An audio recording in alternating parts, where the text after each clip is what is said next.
Good morning. I'm good. How are you? Good. Morning, Carol. I took your fashion advice. Oh, that's great. I did. You're looking good. Okay, I wore a sweater and shirt with black pants and asked them whether brown and black would go or considered works. And I'm like, it's okay, but tan is better. Thank you. Thank you. I do too. I've got my favorite and other. My meeting. Oh, when you come back. Oh, sorry, I'll give it others in the back.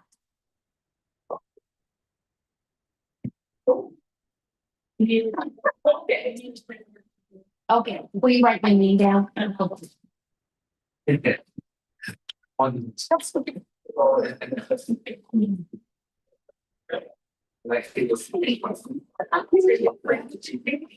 for her She's an intern thing and she's in the IDs, but she's in the day.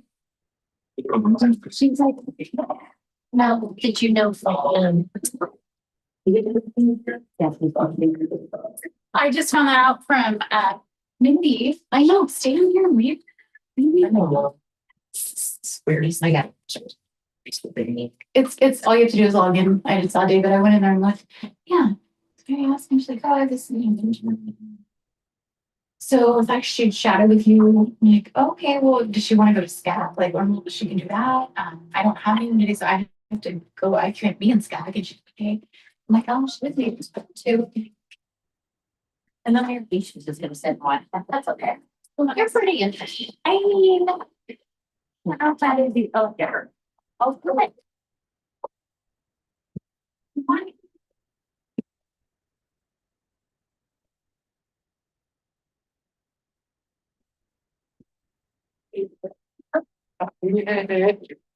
There's just sign-ups for the Outlook and for Zoom. Oh, yes. I forgot the clipboard. We got a clipboard with some paper on it. the big whites. No, a little clipboard. I need to pass it around for our trip.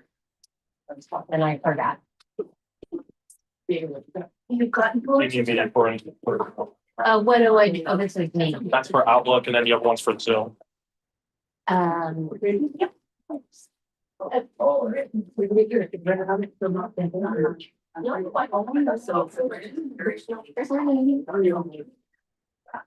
No, it's not. I've been thinking so. What stuff that is. It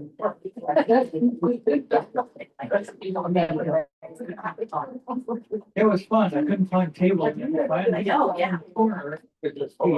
Yeah, we'll see what I do. I would go like one short as a table that have done some that's thing else like a used to. Yeah. So it's like I don't have something going on. What? Why me? Why are you on here? I have no idea. It was on, it had me signed in before and I removed my name out of it. So, yeah, it's a lot. Yeah. So serious. Oh, yeah. I just around that for My daughter, my mother is doing it. she's like, where is it? I guess it's all been measured out. It's say, oh, crap. So the gold is really. I hope I know this. I'm like. So just come to my house. Yeah.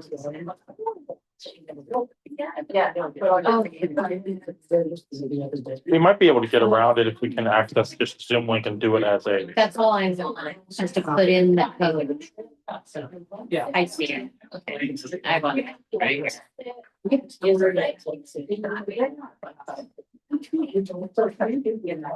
morning, so nice to see you. Since I'm like that.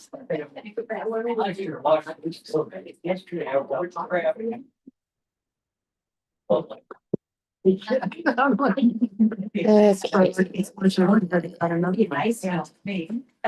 So I need the code, don't I?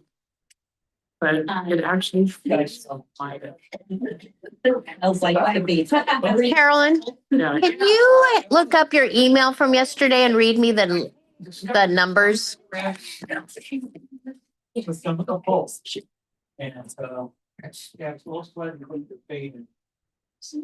Are you joining me today?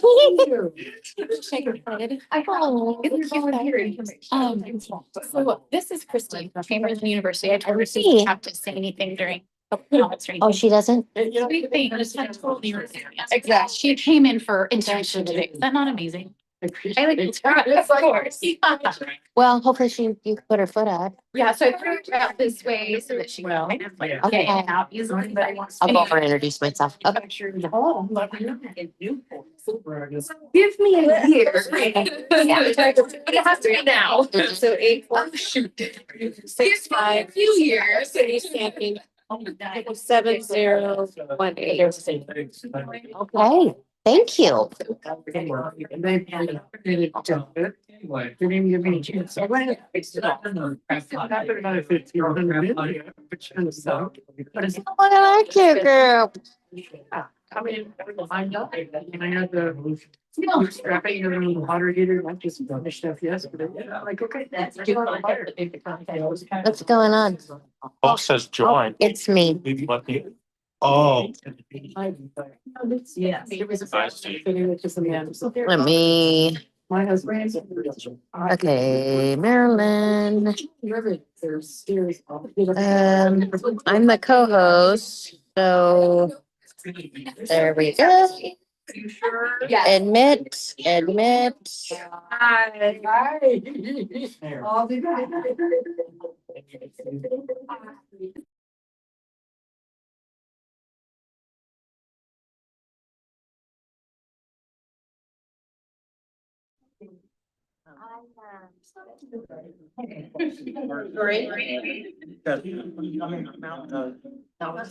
They got this rig and what these people were doing. Just sign up. And, they were tiny enough to do it. I had a break. You will watch those. Yeah. Are you a state fan? I'm, an alum, yes, a fan and. Son of the works there. Oh. And so. He was. Yep. Sure. And, so he. And.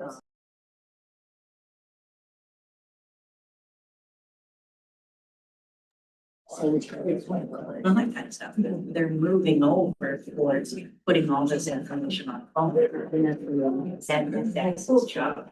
I really don't. She asked me to say that president called and said he go.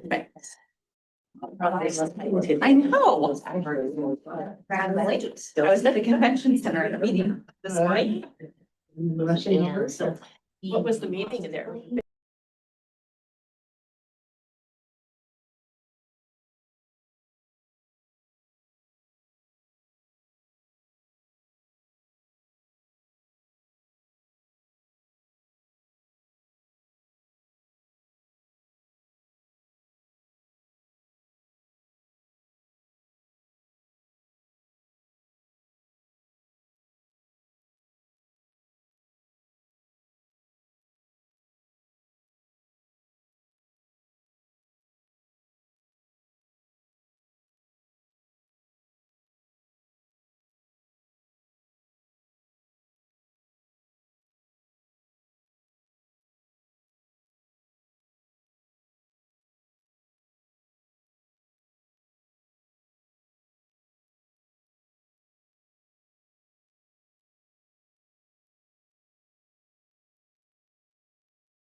Can you hear us, Elise? just gave. Now I can, yeah.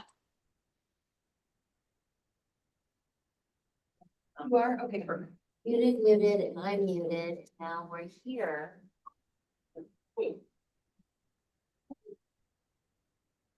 I have someone that will be popping in, so let me just.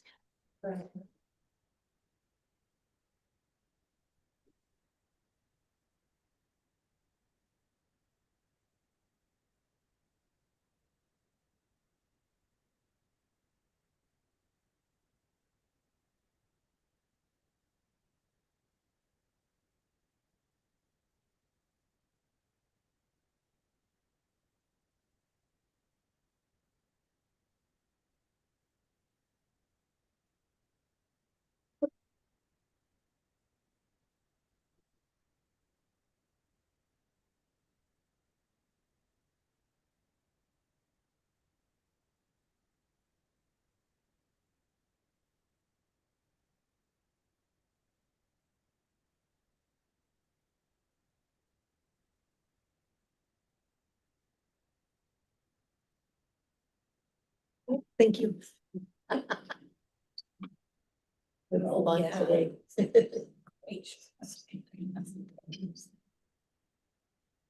Look at your shoes, they're so fancy. I have. But mine are touched. Those are cute. Great too. They're probably way more comfortable. They are. Right. Comfortable.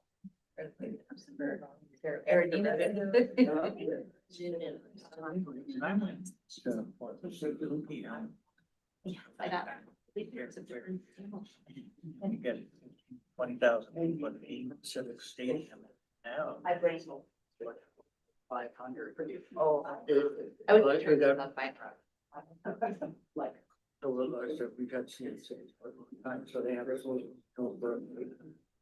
Go at halftime and stuff. There were these 3 leaders. So Yeah. That's the last game. that was Yeah, I think it on my circulating way around. home, I did play felt all the way back. I go, You yeah, get I'll no try. trainers. Go ahead. Yeah, And- know what you think. And I know. We need to make a recommendation for the agenda. Okay. Let's go ahead and bring the meeting to order. And can we do roll call? Okay, Elise Sleepnix. Here. Annie Matei, Here. Bonnie McGregor. She is excused, but did everyone look at their email this morning? No. She sent out an all SCAC meeting with her resignation. So we'll talk about that in a moment. Yeah. Carolyn Scarborough. Here. Catherine Murray. Deanna Tapia. Here. John Hughes. Here. Kathleen Lemke. Here. Katie Dobler. Here. Karen Bolliger. Here. Lisa Haynes. Excused? Lynn Trivet. Here. Lorinda Knight. Mark Kiernan. Raymond Kelly. Here. Marilyn Daly Blair. Here. Mindy Ashby. And Carolyn Bacon. Here.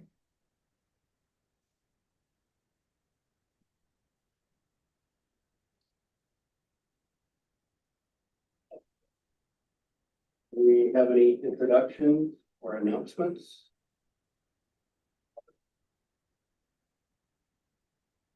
Yes. Hey, my name's Caroline. I am the social work intern here at Center 50 Plus. I've had the privilege to be here for about 3 months and I get about a month longer to enjoy your company. Thank you so much for letting me join you. Anybody else? You want to just give your name? Hi, my name is Christina Chris Sagano. I am a registered nurse. I'm finishing up my bachelor's program. So I'm here for the week to observe Center 50 Plus for senior centers, part of my community health nursing. Thank you. Any announcements? Anyone at this time have something to share from their agency or from any projects you're working on? Sort of applies, because don't you do things sometimes with the neighborhood partnership teams? They are in a similar, they have expressed similar downward trend in donations. So the neighborhood partnership teams that are 5 groups throughout Salem and Kaiser will be taking a summer hiatus.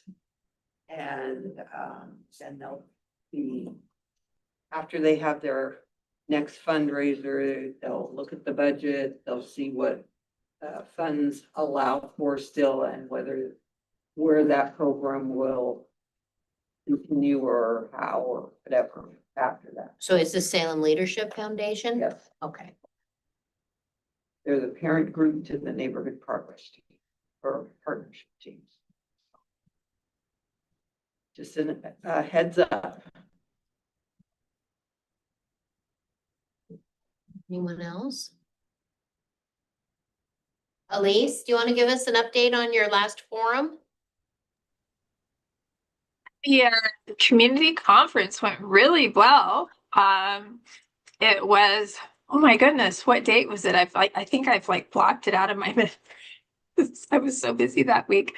The 20th of March, and we sold the room out, and Marilyn was there to speak, and it was a great success. I really enjoyed seeing that most of the people on the registrant list were people that I didn't previously know, which is good because that means we're getting new people to hear this information and see the resources that are available to families and people living with Alzheimer's disease or another dementia.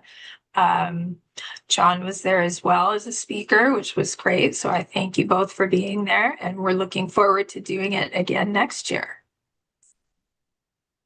I particularly liked the OHSU's exercises to wake up our brain. I wish I could Yeah. remember those. Me too. I wish I could remember the exercises, but yeah. There was one where you pat your hand like this, right? Is that all we were supposed to do? And after a second, I couldn't do, like after a little bit, if I stopped concentrating, I couldn't do it. My Yeah. muscle didn't, I started doing it wrong because you were supposed to go boom, finger, boom. It was a Yeah, it's third like step. opposite on each hand, like whatever you did with one hand, you had to do something opposite with the other. And it was really, it did wake your brain up though, don't you think? Oh, it did. Yeah. Yeah, it sure did. I got home and I said, okay, everybody, I'm a little concerned. I cannot do the exercises today. And so we did it. Yeah. Thank you, Elise. It was excellent. It was held over at Roth's. If you're ever looking for a really nice place, their meeting spaces are just, they did a great job catering. They're beautiful spaces. It's light. It's great parking. Great Yeah. parking. It's the West Salem Roth's has a convention center on the 2nd floor, and it was good. Good choice. Yeah, and also if you're a nonprofit, they may donate the space. They did donate the space to us, so we had to pay for the catering, but See, that's excellent. yeah, it was Great. really nice of them. Good to know. Thank you. Any additions or deletions to the agenda? Yes, I'd like to move the number 4 down. If I could switch 4 and 5. Our presentation is set to start at 9:30. So if we could begin with my report instead, then we'll conclude with our speaker. And then Katie will be talking as well. Is that okay? Anyone want to make action? Yeah, I move that we swap 4 and 5 on the agenda. I'll second that. All in favor? Aye. Any against?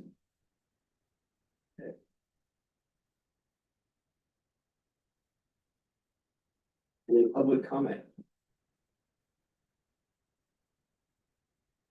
I guess you're up, Marilyn. Okay, so a couple of things, as we talked about last month, we are planning a field trip for anyone who wants to go and see other senior centers. I have the clipboard here. We are going on April 23rd from 9 to 3. And we're gonna head north. We're gonna do a big loop in Portland area, as we make our way up. If you would like to go, please sign up. Lunch is included. So go ahead and sign up here and let me know. We're taking the bus. So you would meet here about 8:45. We'll hop on the bus at 9. We'll get to our first stop at 10. And then we'll just keep plugging along until about 2 when we look at the clock and say, well, we better get on the road to go home. That's about it. So I'll pass this around. If you're interested, please sign up. Lots of things going on here. The director's report to this month is just, we're busy, lots happening. Some things that people have asked about, how did the Cup of Joe go? We're over $84,000 from our Cup of Joe now. Our goal was 60. So we are very pleased with the outcome. And we're continuing to get more donations and more sustainers coming in. A lot of new faces this year. Wouldn't you say? I mean, there was quite a few new faces and quite a few new donors, some of which that have made monthly commitments. So I think that's a higher level than the one-time gifts, because that means they're willing to, be a part of our newsletter. They're wanting to be a part of things. So we want that kind of growth as well. It's gonna be on the calendar again next year. We have the date set, so I'll get that to you. If you're interested in hosting a table, it's never too early to pick who you want at your table. Never too early. I will say one of the things we have feedback on from some of the folks that came, they do all the different fundraising breakfasts, and they said that Cup of Joe has become one of their favorite because people are just so friendly and fun. There's more chatter. There's talking going on. There's music in the background. The room is lively. And sometimes when you go to the fundraising breakfast, it's very quiet and there's none of that going on. We have a nice blend. So for those that hosted, thank you. And we'll do it again next year. Things coming up. We used to do it and we're bringing it back. We're doing a monthly birthday party the second Friday of every month at 12:30. It's gonna butt right up to the ending time of lunch. We're gonna open the door. And so that people that come for lunch normally will be invited in. And then of course, we'll have tables and chairs for those that aren't eating lunch to come at 12:30 and have cake and ice cream and enjoy the entertainment. There's a committee of 6 that are handling it. Lynn is one of them. And Lynn promises me that this is going to be wild and fun, correct? Sure. Yeah. Every month there'll be cake and ice cream, entertainment, and presents and games and fun things.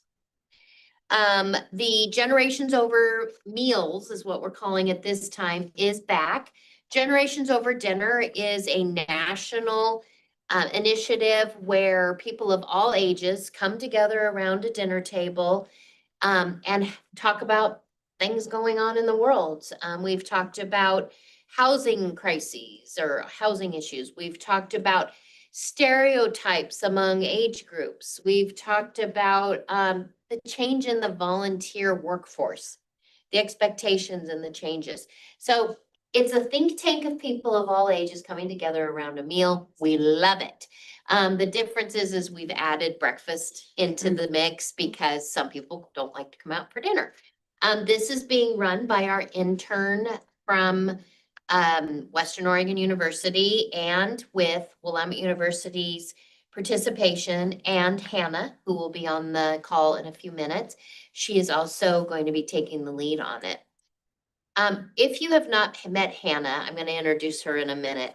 She's a whippersnapper. You're going to really like her, but she started as an intern here and got her gerontology degree at Western Oregon, and part of her time was here. And she's the one who started our TED Talk program, the TED Talk and Conversation program, and that was before COVID. And it's the only program that actually continued to meet every week for the entire time of COVID and still exists today here. She rooted it well, so it's been a great program. I want to pass these. I don't have enough, Okay. and so if you're interested, it's in here as well. So I have these program guides. I can get more copies. Volunteer Appreciation Week, you are all invited. April 20th through the 25th, we are having our volunteer appreciation, every day a little something.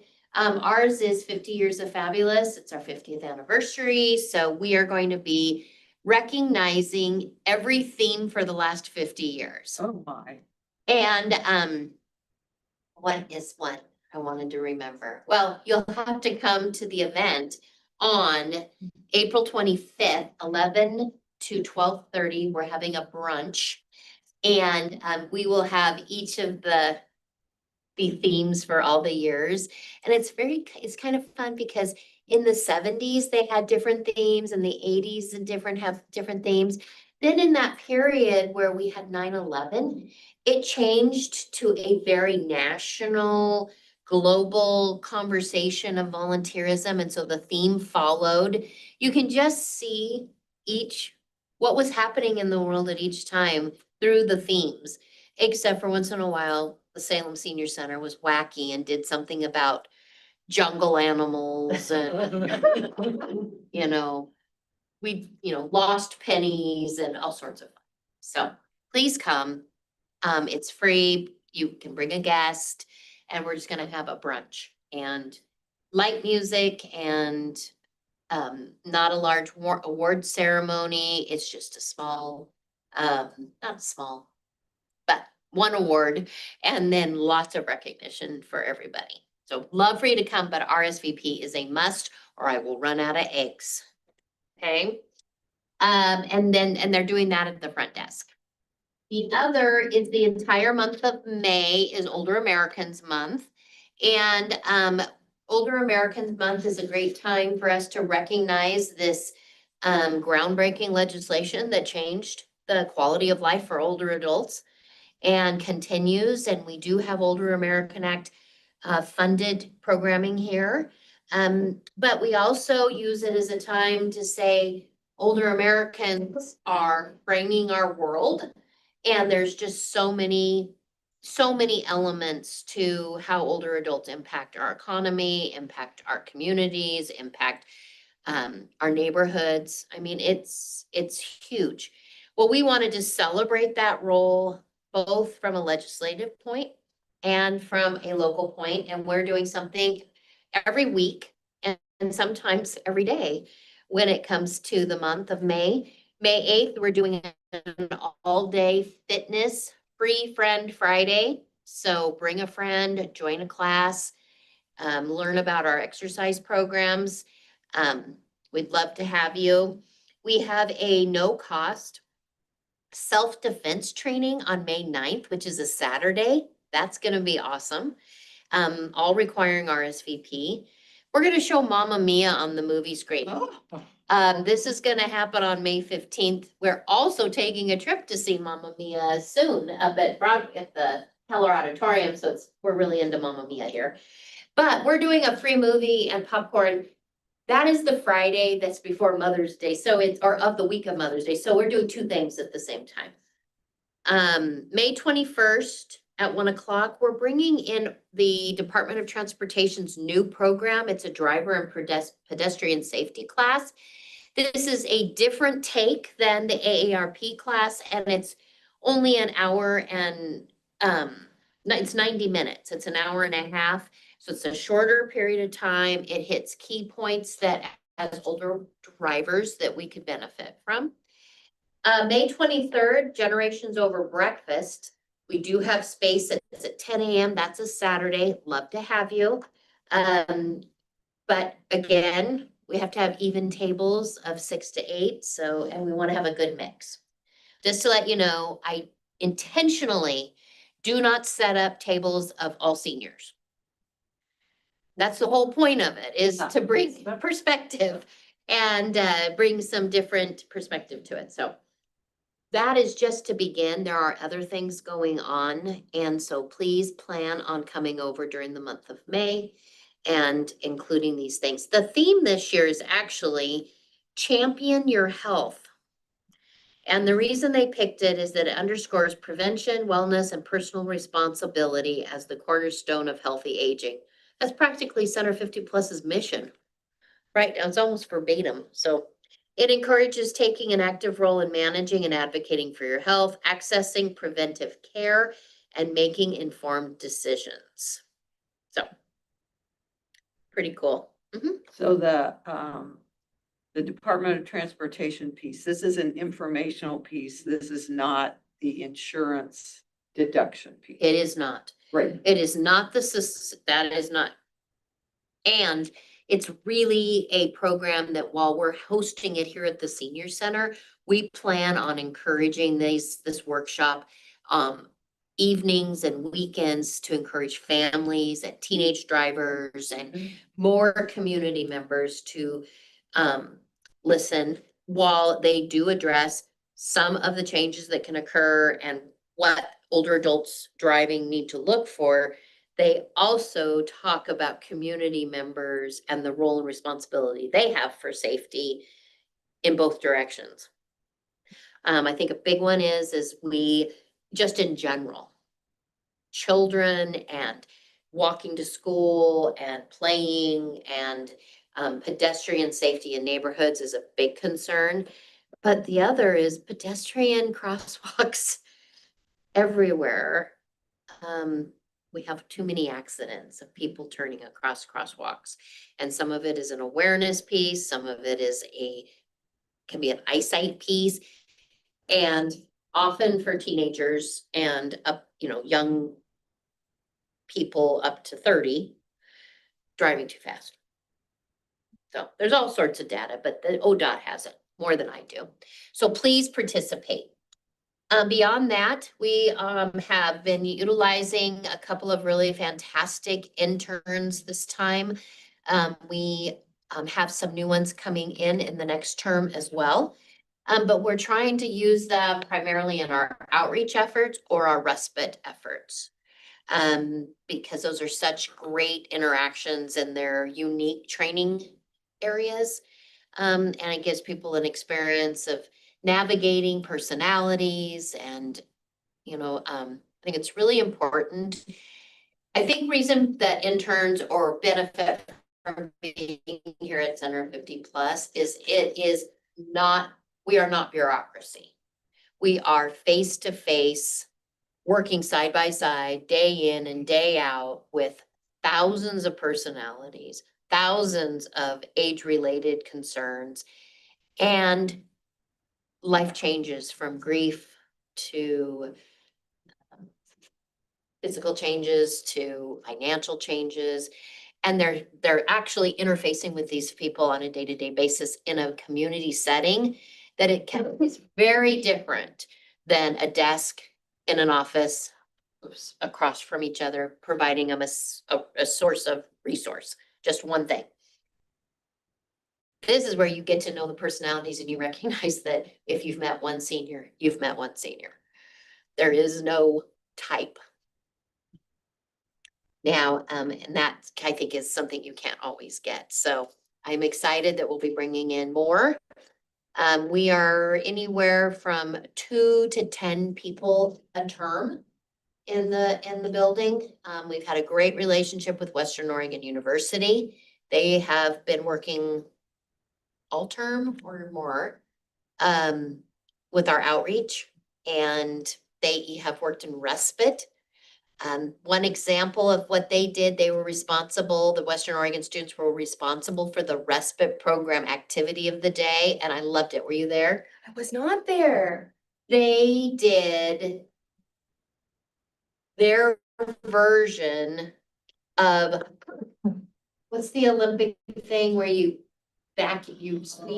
curling. They did their version of curling. They used Swiffers and these ball things, and our folks loved it. Yeah, they were in it. They were swiffing their little hearts out. So yeah, So those are kind of the examples of things that we're able to see. Our budget, just on we are in budget season. My first budget meeting is coming up next week. We made a proposed budget. It was a hold the line budget. As you know, the levy is the levy and it is passed at that level. So there is really no room. It doesn't go up. The levy is the levy. And so we were a hold the line and it was kind of based on our reduction 2 years ago. So it's a little under what we truly need. However, I've moved some things around a little and have received a grant. And so we will be proposing, that means it's not approved till council and the budget committee approves it. We're proposing what we call a partnership coordinator. And this partnership coordinator is essentially sponsorship, donations, fundraising. It's essentially a resource development coordinator. But being that we're a part of the city, it includes partnership development, which is in-kind negotiations as well.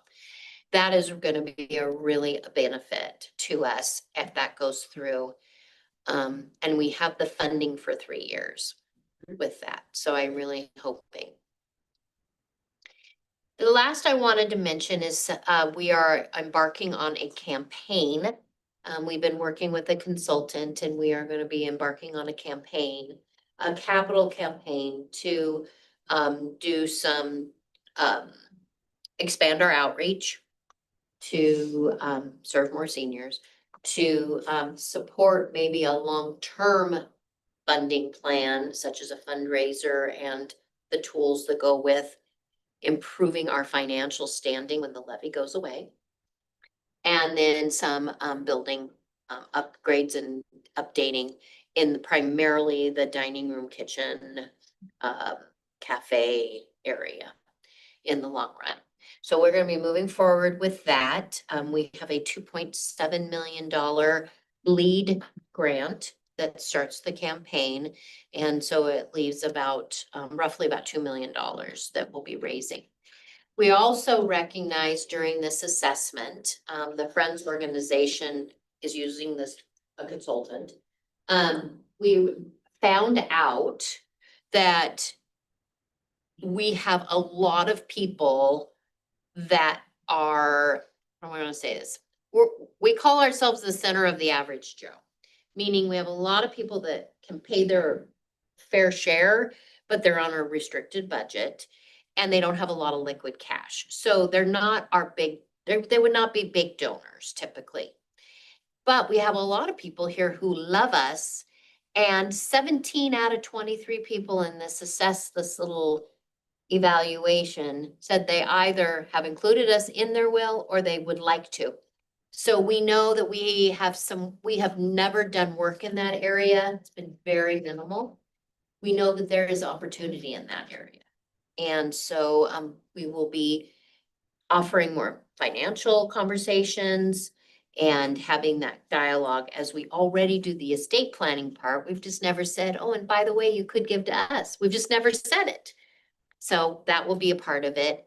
And then lastly, there's 58 national and local foundations that support the kind of work we do here, of which we have had contact or some kind of support from 4. So we know that there is potential to support us in a better and different way or program specific if we just can make contact and show our work. So there's a couple of growth opportunities, and that's really what that campaign is about, is taking advantage of things that we do well. The other is, I'm just going to say, I guess there's one more. One thing we do really well is we are successful in recruiting volunteers. And the length of time that a volunteer stays with us is far greater than the national average. Like we are in the exception level. Our people, either they stay for less than a year or they stay for 20 years. It's like you're either in it, really in it, or you just dabble and move on. And we have more of we're in it, long commitments. That is a phenomenal source. We would like to do more with that. We think that that's something we do well, and our mission is to keep seniors engaged. So if our mission is to keep seniors engaged, that is a program piece. People need volunteers. They want volunteers. So could we be that facilitator, that clearinghouse to assist our seniors in finding purposeful volunteerism? Organizations have tried it. United Way has tried it. Marion County tried it. They tried being a clearinghouse. And while it was going and they were funded, they were successful. When they didn't have their funding, they struggled. We want to pilot something different. We want to do personal interactions, interview processes, and we also want to combine it with an online platform, and we want to come together to create more of a process. The other is, we have no money. I mean, we know in the long run, we struggle financially, so it doesn't make sense for every volunteer that we have to be background checked 4 and 5 times. Because we know that people that volunteer here often volunteer at 2 or 3 other places. And every one of those places is taking the expense of that background check. We want to have that dialogue. And it's going to be a hard one because Salem Kaiser School District, they're a toughie. They're a toughie on their process. And we agree. We want to rise to their standards so that we can all be sharing volunteers in a different way. So there's some work to do, but we know that it does both things for us. Serves the community and it gives people purpose. Because we know Center 50 Plus, there are times where we actually don't have a spot for people. And so I don't want to send them away. I want to help them find the right job. And that is a program piece here. So we're excited. Are you gonna talk more about that here, or are you just throwing that out and then, I mean, are we gonna address more of that? I mean, we will report on where we're going in that direction, and that will be time for feedback. There isn't, this is not like we have a volunteer committee that meets twice a year. But we don't typically do committee work around program level, but because it's not a policy change, but we will definitely have conversations about it. And I mean, any thought you have, you can bring it to this. It'll be added to our monthly meeting notes under director's comments. You'll see that Jasmine has been getting reports on the growth she's doing. It will fall under that. Yeah. One thing I was going to add to that you will hear more about is when we're out in our outreach, we're at manufactured home parks and 55 and older, and we are doing volunteer training at those sites to help them help their neighbors. So we've been doing home safety inspection and fix-it brigade trainings so that these natural villages start helping each other. And so that will be part of it. So we have a couple of volunteer reports on that you can feed on. Yeah. Do we in the city have a clearinghouse? So if you're a volunteer here and you go to the police department or the fire department or the library, that they recognize you've been background checked and they don't require They're working on that. They have hired a new background check company to assist them. And I think the hope is that the problem, I always say start something with the problem is. So Center 50 Plus's background check responsibility is much higher because we receive Medicaid. So we have a program called Orchards. The city doesn't want to run everyone through that level. And so we're still in negotiation. Right now, Center 50 Plus is kind of being over here left alone. in all that conversation. Yeah, because we're different. Yeah. Well, and then the police run an FBI background check, so. I think that would be at the same level. That's about Medicare fraud, waste and abuse. Different. So I am going to turn it, that's all I have. So please listen to those things and come be recognized for the work you do. And I'm gonna turn it over to, do you want me to turn it over or do you want to say anything, John? Go ahead. I'm gonna turn over to Katie. Right, so the field trip, hopefully we're all available and interested. How many people have signed up, John? Hi. Good. So Marilyn and I, as I mentioned before, we meet weekly to continue to progress the strategic plan work, and this field trip is part of that. We also we haven't planned a date yet, but plan to have something going south of Salem as well. I think this will be a great exercise, and the plan is to see, and correct me if I'm wrong, Marilyn, but to see both centers, a variety of centers. So some that are not for profit, some connected to the city, some, so different types of centers. And then we talked about, do we go see some centers that aren't as vibrant as ours, just to understand, what all is out there. And I think that we plan to hit one of those as well. Questions about that coming up? And then we have another listening session happening this Thursday. However, Elise was the only one that RSVP'd that she was, or her organization, that they're coming, unless you've heard something. Only the library.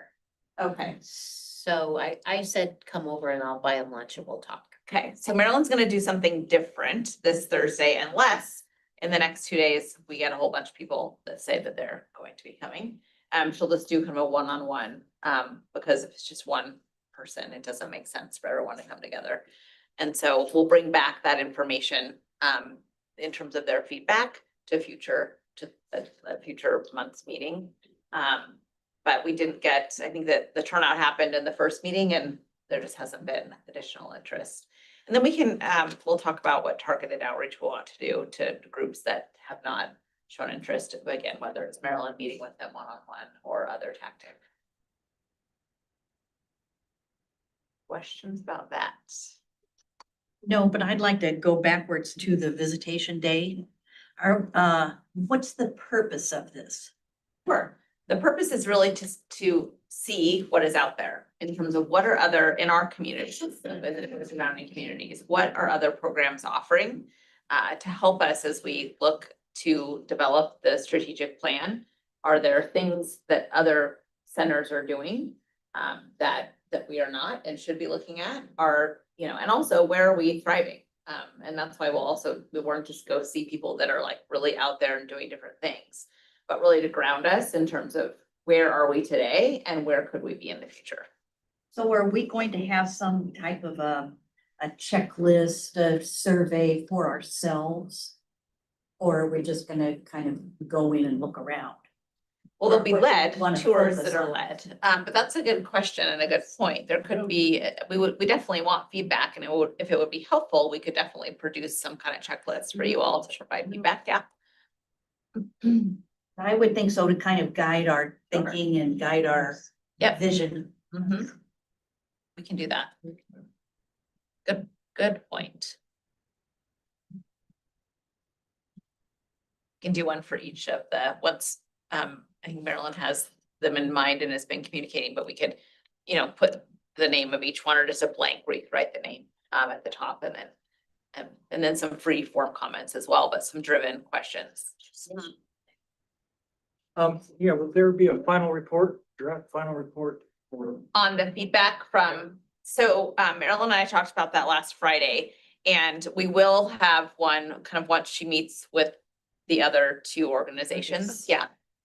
Very, I can mention the themes last meeting, and we did not get a lot of feedback responses. I still got like 5 total, and I sent Marilyn the summary of everything, but we'll bring back that information at a future meeting. We wanted to save enough time today for this last individual, because there's quite a bit of data to go over. But yes, we will.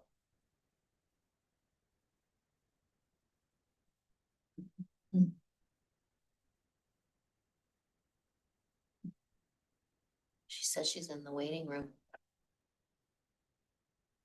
See, what's the?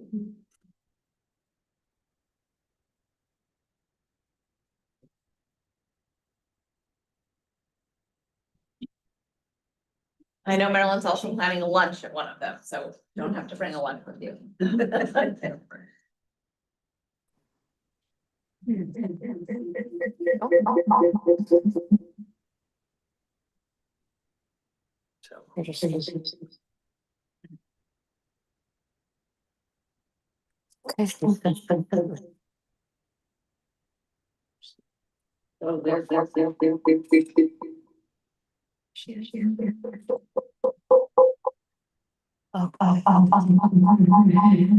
join.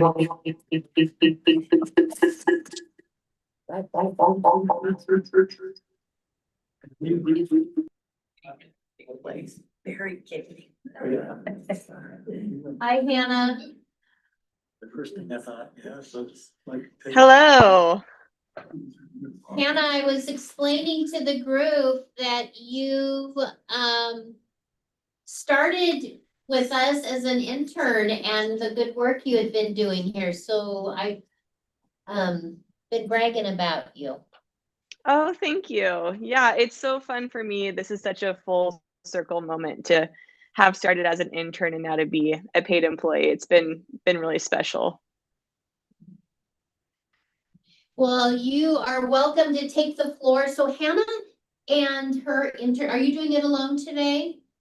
Yep, I'm doing it alone. My intern is in class right now, so it'll just be me today. Okay. So we have an Hannah and our intern from Western Oregon have been conducting a survey. Our goal was how many surveys? Our goal was 150. And we met our goal. Now, the first time we did the survey, we put it on Facebook and we did a little announcement, but we didn't make our goal. And so we started over, and this time they must have done things differently because it really turned out well, and we're excited to share the results. Now, this information, we use it to help us with our program development and all of that, but also it is great information and should be guiding the information to us as we eventually write our strategic plan and our work plan. So, all right, you're on, Hannah. Okay, great. Well, thank you so much, Marilyn, for my introduction and for telling everybody about our project. So we did meet our goal, which is the great news, and we did change our methods a little bit. So I'll get to that in the presentation. So our survey was about the usage of the center, how people experience connection, and then we also asked some basic demographic questions just to get a better idea of who was taking this survey. Okay, so we had 5 questions that initiated the survey. We were asking, who do we serve? How is Center 50 Plus used? How connected do our patrons feel? What can we do as a center to cultivate connection? And then what does the status show us about connection for older adults in our own community? So we started off with creating the questions, and we actually took them to you all to get some feedback. And then we administered the survey. And like Marilyn said, initially, I think we got around 50 responses. So we were definitely shy of our goal. And then when we first did this project, we did it online using Google Forms.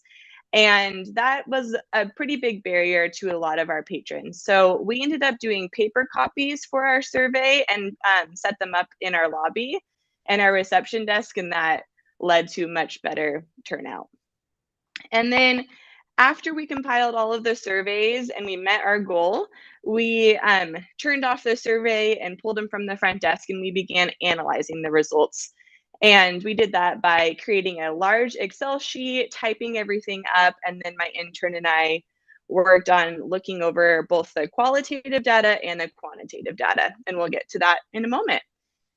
And then now we're presenting the results to you, and then we also hope to present them to patrons at the center. And then we have a lot of hopes for the future, such as using this data for different grant opportunities and to show the city of Salem and city council just how vital we are as a resource to our community. So we ended up having 163 survey submissions, and the surveys were 38 questions each. And like Marilyn said, we had a pretty large window that we administered this survey because of trying to brainstorm how to get more submissions. So that was between December 2024 and then February 2026. Okay, so now we're going to talk about our quantitative data. So that is the data that is not open-ended. That would be your basic questions where people would just mark a box. And we asked a lot of questions to get this quantitative data, but I'm just sharing a portion of it with you today. The gender of our participants was actually a pretty decent balance. We definitely had more female participants, but there were also quite a few males who participated as well. So that was great to see. We also had a pretty good mix of people of all different marital statuses. And then race and ethnicity, this is something we're working on at the center of just trying to increase our diversity in our programming to help include everybody. So the survey definitely shows that we do have some room for growth still in that, and then also with the survey. And then we also had a pretty great range of participants. We didn't have any folks who were over the age of 90, and we didn't have any that we had, I think, like 1 or 2 that were under the age of 50, but we were happy with this age range. I just want to And then when add it came back to there on volunteerism, yep. I was just going to add that under race and ethnicity, the last time we did this survey, our Hispanic, the other races was less than 1%. So Yes. that actually is a very significant change since 2020. Can I ask one Yes. question on that? How does that compare to the race and ethnicity of the city of Salem? I think that Hannah comes to that eventually. Yep. Yeah. Okay, so and also just one to follow up with the race and ethnicity compared to Salem, we know looking at the city of Salem that we are a more diverse population than what is showed here in the graph. And like Marilyn had stated, we have been making a lot of strides to be more inclusive and to try to reach out to different populations and communities to invite everybody in, because we are a place for everybody and we want to make sure that that's known. So I feel very confident that we're making strides in the right direction as far as that's concerned. So I think this is a positive thing. And certainly we're not completely reflecting the city of Salem as of yet, but we've been doing a really good job trying to cultivate more inclusion and diversity in the center. Okay, so then when it comes to volunteerism, we had quite a few people who are volunteers who took the survey, and then also some who did not. And then how is Center 50 Plus used? So this is transitioning from those demographic questions to now for the people who took the survey, why are they using the center and how often do they come? We had over 71% of our participants who visit the center at least once a week, and that is broken down here. There are folks who visit less than that, and then there are folks who were reporting visiting 2 to 3 times a week, or more than 3 times a week, 29%. So we were really happy to see that people are coming to our center and using it weekly. That was great to see. And then when it came to why they are coming and what motivates them to register for a course, we saw that only 24% reported to connect with others, and then later we'll show that even if they were coming for to do something that they enjoy or to learn a new skill, connection is what the overall theme was, is that coming in, no matter what you're coming in for, led to increased feelings of connection. And 83% of people stated that their social connection has a huge impact on their health. And we see that in data from the Institute on Aging, and it's just so neat to see that echoed here in the city of Salem and how vital this social connection is for older adults and their health, both physical and mental health. And then we did ask how connected people felt to people at the Center 50 Plus, and then to the community as a whole. So people did report. Oh, yes, Marilyn? Can you go back one slide and redo it because you were frozen? Oh, I'm sorry. You look great though. Oh, thank you. So when it comes to social connection and the impact on health, we know anecdotally from the Institute on Aging and research that connection does have a huge impact on health, both physical and mental. And so that was showcased here in our survey. 83% of our survey respondents reported that their social connection has a great impact on their health. Only 3% were neutral, and then only 1% said that it did not impact their health. So this really shows how important it is to foster social connection in our center, in our community. So when we talked about overall felt connection, we asked people how connected they felt to others at Center 50 Plus, and then how connected they felt to the greater community. And we saw that people were reporting feeling very connected to people at Center 50 Plus. And then comparing it to the community, there was still reported connection, but that did decrease. So their felt connection was much more strong at Center 50 Plus. And the National Institutes of Health reports that 1 in 3 older adults report feeling isolated. And then from our survey respondents, only 17% report that they were lacking connection to the community as a whole, and only 5 report feeling disconnected to Center 50 Plus. So we still want to reach those percentages, but we are making strides in our center to decrease that loneliness and to increase social connection. And then we also asked where this social connection for everybody is taking place. And community centers were mentioned 84 times. So people do experience connection at home. People do experience connection with their loved ones and religious organizations. But community centers really are a third place and a safe place for everybody to come together to experience social connection. Even if they're married, even if they're living with other people, community centers were reported as being vital to social connection. And then we also asked, at these places that they're experiencing connection, who is providing the most meaningful connection? So family and friends were reported, and a lot of people hand wrote in this question, friends at Center 50 Plus. And then I also thought it was really interesting that employees and volunteers were mentioned and highlighted.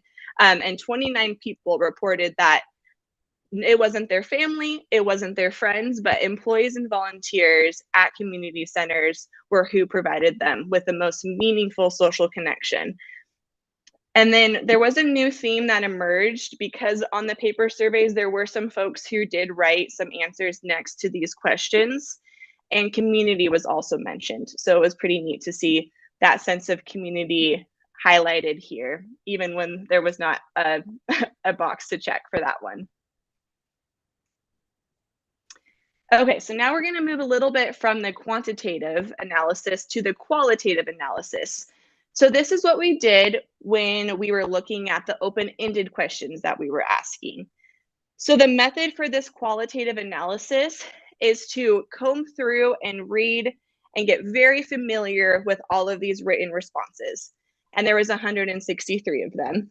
And then after reading through them multiple times, we began generating initial codes. So we would take the data and then kind of group them and label them into codes. Then those codes became patterns. So we were taking the codes and seeing what kind of patterns we saw emerging and how they were similar. So we were condensing them into patterns. And then from the patterns, we found themes. And this is a little graphic that shows what that kind of looks like. So the first open-ended question we asked is, what is your favorite thing about Center 50 Plus? And we had 3 themes emerge: socialization, activities, and the environment. We had 70 people report that connection and community and the people at Center 50 Plus anecdotally was just extremely important to them, and that socialization aspect.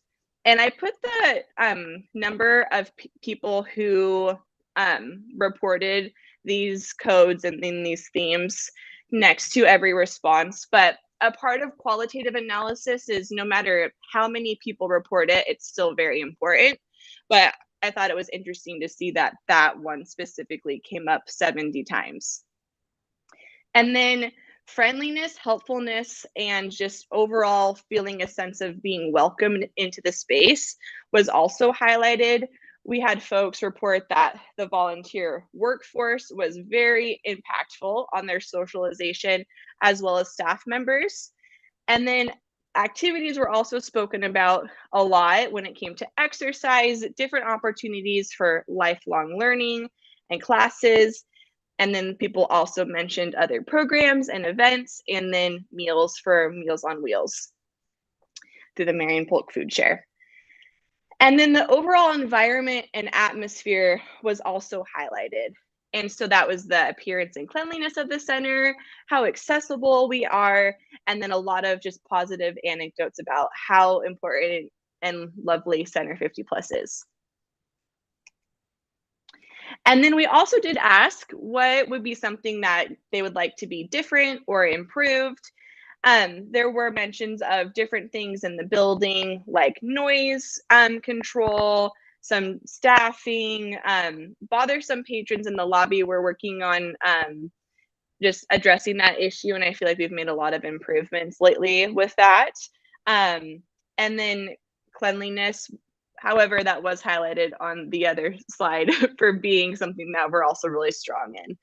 And I will note, these open-ended questions, we were really interested to see what people had to say. And out of all of the respondents, we did not receive one foul or disrespectful response in these open-ended questions. Everybody had a very positive spin on things and genuinely wanted to share their input in hopes to help us be aware of things that could be improved. So that was really, really important, and I appreciated that. We also had a lot of folks who wanted us to be open more often and who wanted more a higher frequency of our classes and an expanded time for our classes, because they just wanted to take even more with us. And then a couple folks asked that we increase our marketing so that we could share more about what we're doing, and some room for improvement online with the City of Salem website. And then there were a few mentions of different resource needs and outreach opportunities. And then we have a lot of folks who are taking our classes. So some people did report that we have large class sizes. A lot of people suggested different programs and improvements on existing programs, but it was really neat to read through all of the new ideas that people had. And then we also asked if they wanted to experience deeper connection, what are the barriers that are standing in their way? And so some people experienced caregiving demands, some people are still in the workforce, and so that definitely is a large barrier, or they're busy with their family. We have a lot of people who use our center who are grandparents who are taking care of their grandchildren, and that was mentioned here. And then personal well-being was also a large barrier for people.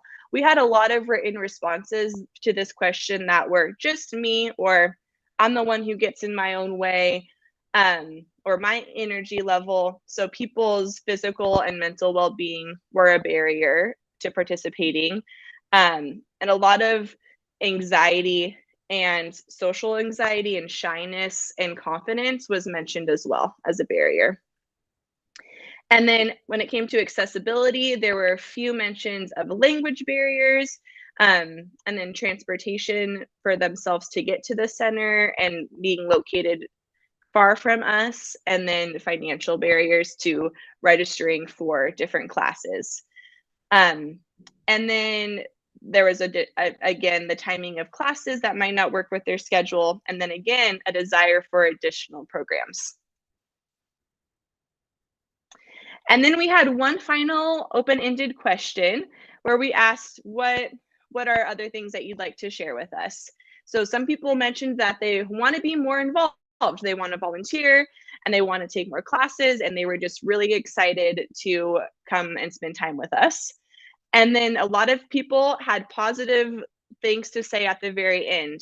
Marilyn as a director was mentioned multiple times, and then also positive experiences with other staff members and volunteers. People were saying that they enjoyed volunteering, that they appreciated the existing programs that we have. They love that the physical therapy is an option here. And then transitioning to our next theme, the impact on community and personal well-being. Many people said that we're a vital resource to the community, that they feel connected to us at Center 50 Plus, and that we have a very positive impact on their health and their confidence. A couple barriers were also highlighted in this final question, such as parking, accessibility, and time barriers. And then a lot of folks did want to close with just some more ideas. So again, mentions of new classes and programming they'd like to see, and then some additional marketing opportunities. And then I wanted you to hear it from the participants themselves. So one person said, this place is a lifesaver. The next person said, I am taking fitness classes in the center, and it is the only contact I have with other people apart from my wife.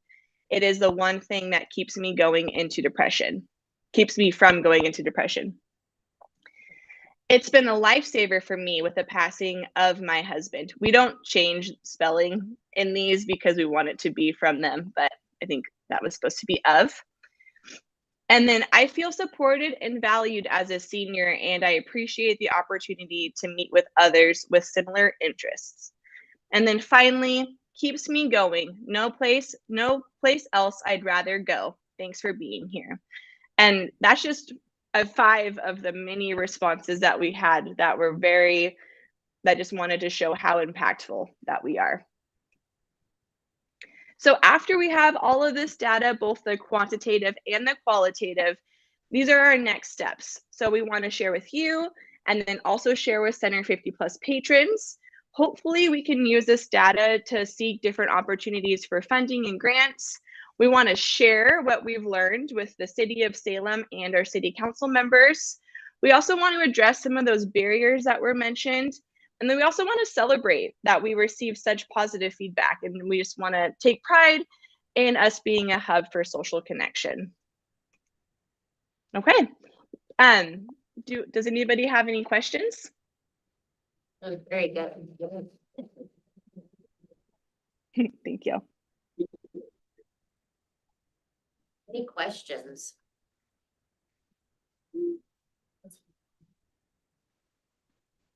So I think our goal is, our annual report is it's in the data, what do you call it? No, the desktop publishing's hands right now.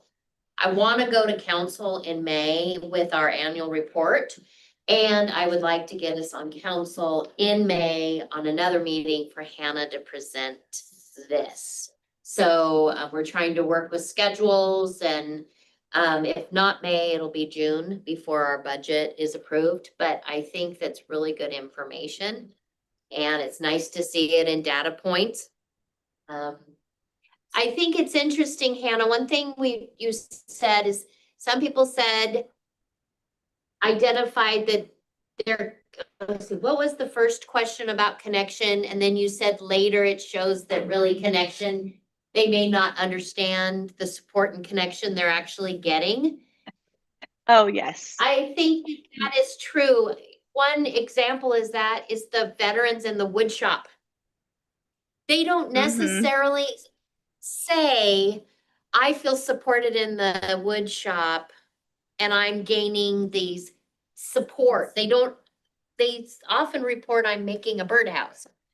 But in the process of being there, they've gained all this support. And I think that's what that survey, when you turn around and you ask the question again, why that number was so big, is support and connection sometimes looks different to other people. Yes. Yes, exactly. And it's interesting to see that that social connection is so important and a vital part of their health overall. And coming to the center, no matter what their motivation is to walk in the door, really does lead to a huge increase in their social connection.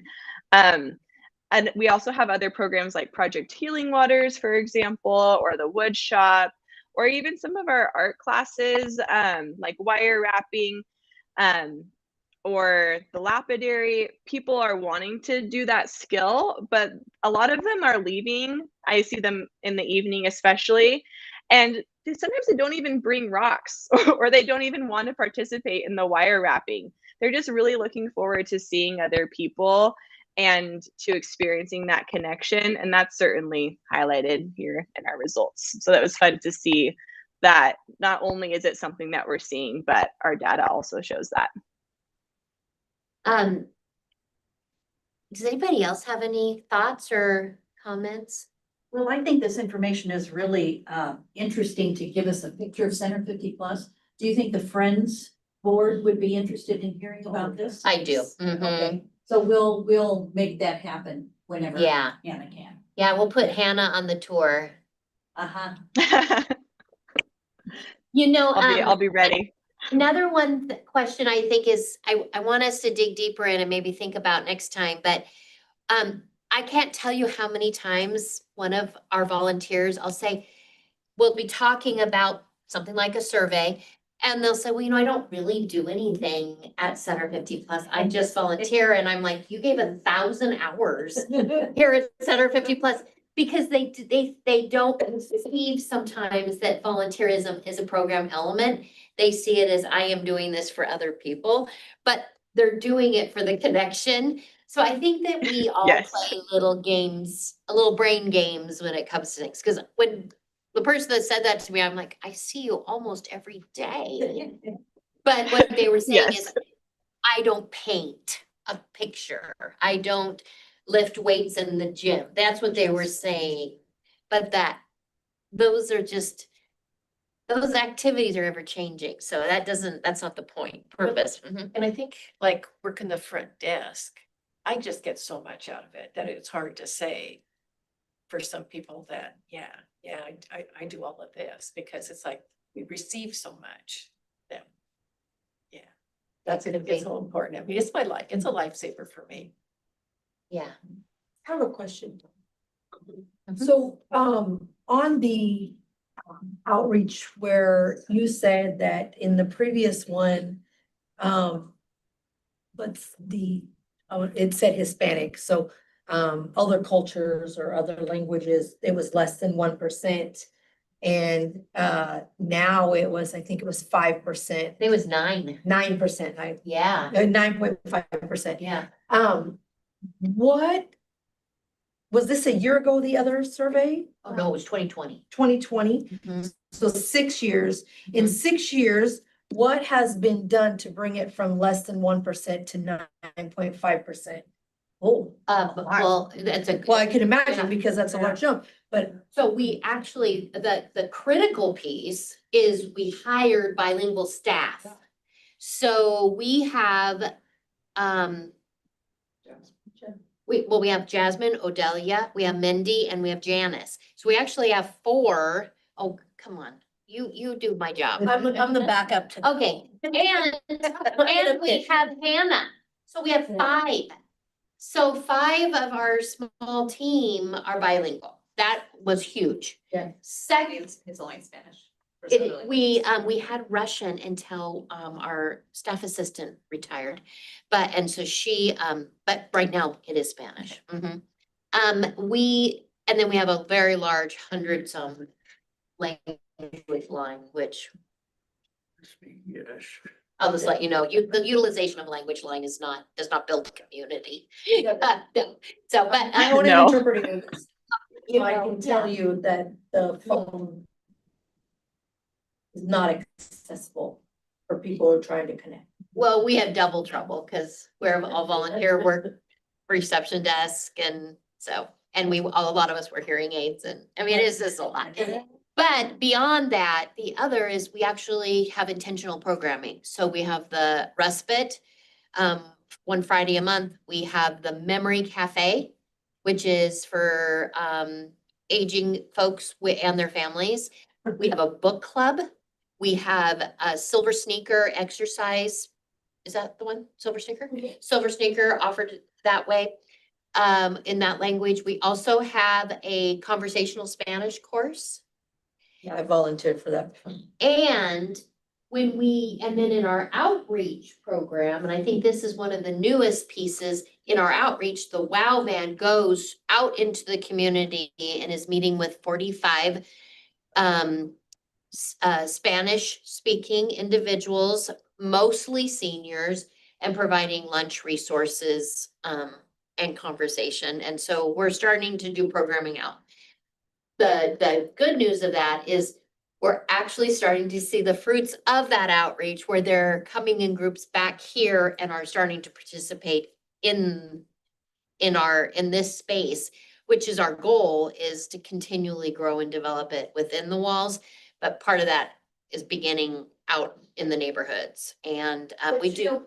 That with these Spanish, Katie, good point, with these Spanish programs is there's talk in the center. Oh, we need to make some coffee for memory care for the Spanish. So you do that. Oh, I need to talk to Odelia about XYZ. Oh, some lady wants to rent the petite boutique, but she doesn't speak any English. She wants to, offer her wares there. So kind of just an awareness that those programs are happening in the center and that they're an important part of the center, just in ways that, just around. One other class that's that's I think is gonna have a lot of outcome is we're doing a computer course in the evenings in Spanish, and it is taking a spin more in skills training, more like not just navigating the fun stuff, but actually work-related conversations. And I think that is sparring, oh, by the way, we should offer this. And so it's like the community starting to see us differently. Our Memory Cafe, I would say it is different. Memory Cafe in Spanish has taken its own flavor. So they like to have lunch, they like to do a craft, they like to do an activity, and they want a resource every time.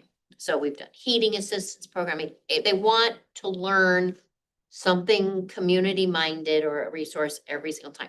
Our other Memory Cafe, they eat, they play a game. That's all they want to do.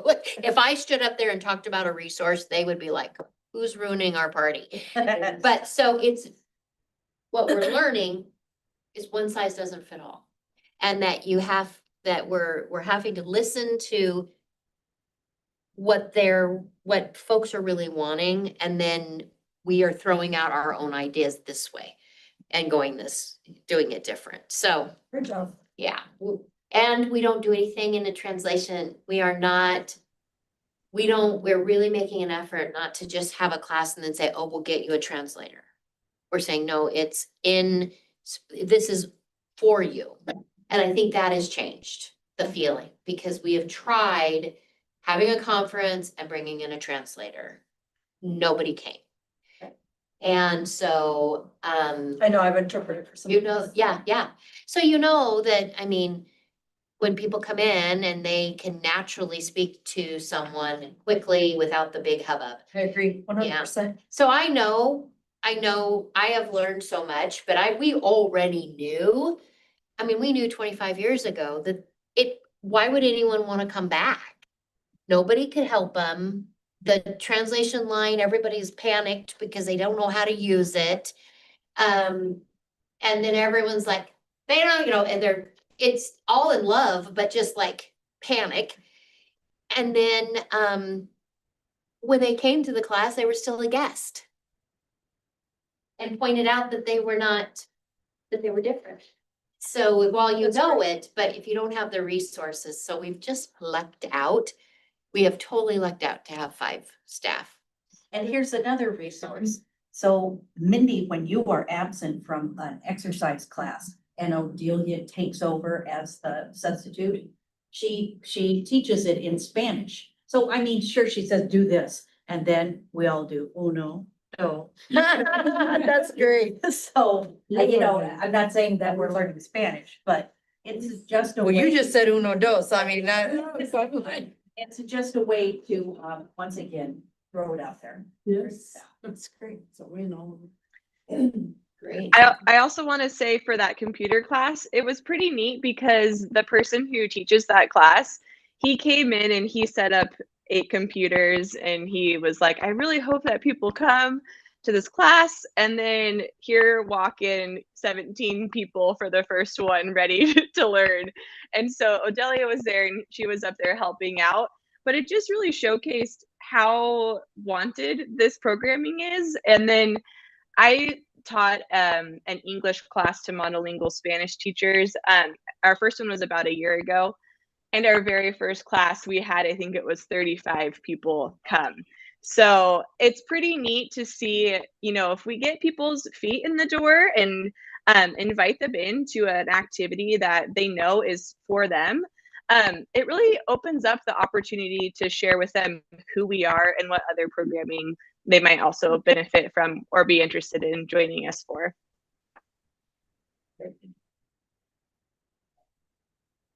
Question. So what are we doing to include English-speaking people or Spanish conversation in Spanish? That's what the conversation Spanish is. Oh, it is? It's on Wednesdays. It's not really there, it's not a class, but they practice and it's on Wednesdays, but it is led by Odelia. Yeah, Okay, you know what time that is? 1 o'clock? Or is it? Wednesday? 1:30 maybe, early afternoon. Okay. What is it called? Conversational Spanish. It's very. Spanish. You know nothing. Yep, some of them, yeah, it's open to everybody. Yes, it's not real formal. So it's not really a typical class. It's. I do know it's on Wednesday. There's no starting and stopping. You can jump in and jump out all the time. Okay. Meaning that it doesn't start on May 1st and end on June 1st. It goes ongoing. I think she gives prompts to start conversation and practice different topics. Has she ever done where she's mixed, like conversational Spanish class and some of your non or limited English speaking They are in classes there. to come together and just conversate with each other? Yeah, they are That's in the conversation Spanish class. Yeah, as a matter of fact, she's gonna be gone this week. And she found her own volunteer to fill in and they're working on English. Great. Yeah, so it's pretty awesome. I think that we are learning, it has been identified my entire career as a need. And we just completely just keep plugging along, keep trying different things. But and there's no aha or one answer. And I think that's the hardest thing for us. Well, I just want to say that I'm impressed with the jump from in 6 years to jump up to 10%. That is, there's something you're doing right. So. That's actually huge. I didn't know it. You had a smile on that one. Yeah. Anna, excellent job on this. Please share with our student how pleased we are as well. And we'll make a couple of more dates for you to share. And then is this something you can send out as a slide deck that I could send to everybody? Of course, yes, I'd be happy to do that. And if anybody has any other questions and would like to see our other demographic information about more information about who our participants are, I'm also happy to make that look more pretty and share that with you as well. Sounds good. Thank you. Thank you. Have a good day, everybody. I'm gonna go do the rest of preschool drop off and pick up, but thank you for your time. Bye-bye. Thank you. Oh, yeah. Good.